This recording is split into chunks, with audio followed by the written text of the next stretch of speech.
तो hi everyone, आज हम पढ़ेंगे कैसे हम लोग पांडा के मदद से कोई भी फाइल को रीड कर सकते हैं। तो चलिए सबसे पहले हम लोग स्टार्ट करते हैं। ठीक है, सबसे पहले हम लोग इंपोर्ट कर लेते हैं पांडाज को, पांडाज इज पीडी। ठीक है, और इसको हम लोग पहले रन कर लेते हैं। चलिए इनिशियलाइज हो चुका है। ठीक है, अब सबसे पहले क्या करेंगे, df equal to pd dot, अगर हमें रीड करना है csv फाइल तो रीड अंडरस्कोर csv, अगर हमें रीड करना है एक्सेल फाइल तो रीड अंडरस्कोर एक्सेल। ठीक है, html फाइल तो html जेसन, ऐसे करके हम लोग रीड कर सकते हैं। ठीक है, तो अभी हम लोग रीड करते हैं एक्सेल फाइल, तो चलिए एक्सेल लिख देते हैं।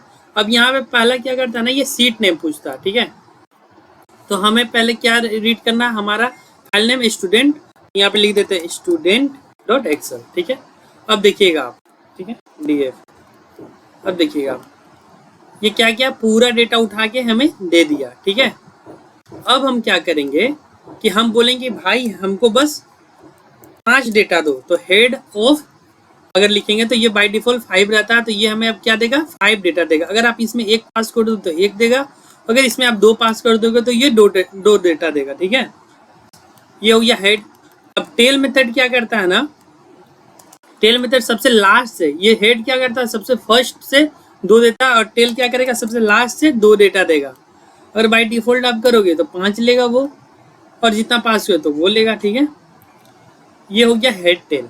ठीक है, अब समझते हैं यहाँ पे क्या, df डॉट कॉलम्स, जितने हमारे सीट में जितना भी कॉलम है ना वो सब कॉलम उठा के हमें दे देगा। ठीक है, तो df डॉट कॉलम। ठीक है, अब चलिए देखते हैं df डॉट डी टाइप्स देख लेते हैं। ठीक है, df डॉट डी टाइप्स ये क्या बताता है, ये बताता हमारे कॉलम का कौन कौन सा टाइप का है वो।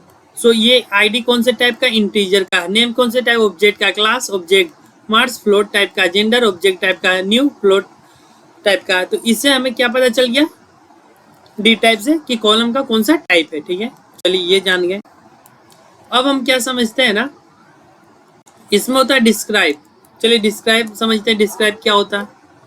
तो डिस्क्राइब क्या करता है ना, हमें एक काउंट दे देता है कि कितना हमारा लेंथ है। ठीक है, हमारे डेटा है तो 11 है, मीन कितना होगा उसका, मीन निकाल दिया, स्टैंडर्ड डेविएशन निकाल दिया, मीन निकाल दिया, 25%, 50%, 75% और मैक्स निकाल के ये हमें कुछ डेटा दे दिया। ठीक है, अब चलिए समझते हैं यहाँ पे क्या, ये शेप कितना है इसका। चलिए तो चलिए ये भी देख लेते हैं। तो df डॉट शेप, अब ये क्या बताएगा, ये देखिएगा, ये क्या बता रहा है ना कि 11 रो है और 6 कॉलम है, ये बताता है। ठीक है, चलिए इतना हो गया।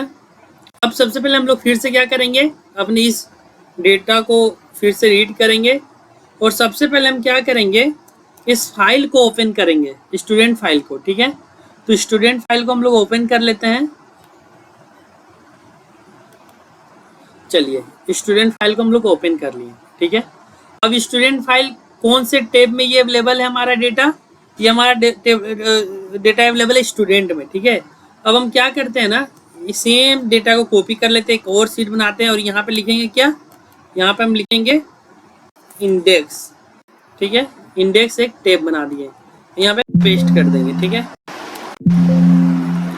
देखते हैं क्यों नहीं कॉपी हुआ, फिर से कॉपी कर लेते हैं, कॉपी एंड देन पेस्ट। चलिए पेस्ट हो गया, और इसमें हम क्या करेंगे ना, इसमें हम बस 2 डेटा रख लेते हैं। ठीक है, ज़्यादा नहीं। अब हमें क्या करना है, देखिए बाय डिफॉल्ट अगर हमें ये रीड करेगा ना तो देखिए ये क्या होगा। ठीक है, या फिर से आते हैं, रीड किया, ये बाय डिफॉल्ट कौन सा डेटा रीड कर रहा है आपको ये दिखा देते हैं। सो बाय डिफॉल्ट ये फर्स्ट वाला रीड करके बता रहा है हमें। ठीक है, क्योंकि सेकेंड वाले डेटा में हमारा सिर्फ 2 है। ठीक है, तो सेकेंड वाला सीट को हम कैसे एक्सेस करेंगे, ठीक है वो जानते हैं। तो यहाँ पे सबसे पहले हमें क्या पास करना पड़ेगा, comma sheet name, and then क्या था हमारा सीट नेम, इंडेक्स। अब देखिएगा ये कौन सा यूज करेगा, अब देखिएगा ये सीट इंडेक्स वाला हमारे पास डेटा लाके दे रहा है। ठीक है, अब देखिएगा इसमें और चीज भी हम लोग देख सकते हैं, जैसे देखिए यहाँ पे हेडर इक्वल टू 1 लिख दिए, तो ये क्या बताएगा देखिएगा। अब ये जो जोन है ना, ये जोन है, अब ये एज ए हेडर बन चुका है, ये हट गया। ठीक है, तो हेडर 1 से ये होता। चलिए अब देखते हैं एन रो का क्या काम होता है वो देखते हैं। तो एन रो क्या करता है ना, अगर हम 1 पास कर देंगे तो वो 1 रो लेगा। ठीक है, सिर्फ 1 रो लेगा। अगर हम 2 पास कर देंगे तो ये क्या लेगा, ये 2 रो लेगा, ठीक है। उसी तरह से यूज कॉलम होता है, ठीक है। तो यूज कॉलम क्या करता है, अगर आप यहाँ पे कॉलम स्पेसिफाई कर दो ना नेम, तो सिर्फ ये नेम का डेटा लेके आएगा, ठीक है, बाकी कोई का डेटा लेके नहीं आएगा। देखिएगा नेम लेके आ गया। अगर आईडी पास कर दिए लिस्ट में तो आईडी और नेम लेके आएगा सिर्फ। तो देखिए आईडी और नेम लेके आया। आप इसको लिस्ट के थ्रू भी यूज कर सकते हो। अगर 1 2 ऐसे पास कर दो तो फिर देखना क्या होगा। देखिए 2 आ गया। और अगर हम A कॉलन C पास कर देते हैं, A कोमा C, तो ये इधर आ गया।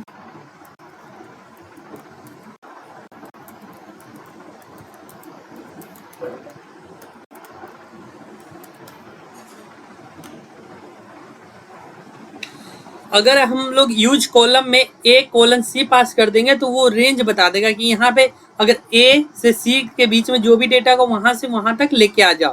तो यूज कॉलम हम लोग 3 तरह से यूज कर सकते हैं। डायरेक्ट तो आप स्पेसिफाई, आप उसमें कॉलम नाम लिख दो, दूसरा उसमें इंडेक्स पास कर दो 1 2 3 जितना, और तीसरा A कोलन C। ऐसे भी आप यूज कॉलम करके आप ये डेटा को एक्सेस कर सकते हो। अब चलिए देख लेते हैं दूसरा कॉन्सेप्ट। तो मान लीजिए कि हमारे पास ये डेटा रीड करना है, ठीक है, और हमारा कॉलम जो होगा ना वो स्पेसिफाई कोई कॉलम हमने लिख दिया। तो suppose that name equal to, यहाँ पे अगर हम लोग पास कर देते A B C D and E, ठीक है, तो देखिएगा ये क्या अब प्रिंट करके लाएगा। देखिएगा ये कॉलम जो है ना, अब ये कॉलम क्या हो गया, चेंज हो चुका है। किससे, इससे हो गया, ठीक है। सो नेम यूज करने से क्या होगा, कॉलम नेम चेंज हो जाएगा, ठीक है।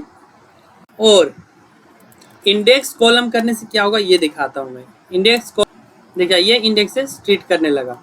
तो ये हमारा कुछ कॉन्सेप्ट था कैसे रीड कर सकते हैं और उसमें कैसे डेटा परफॉर्म कर सकते हैं, ठीक है।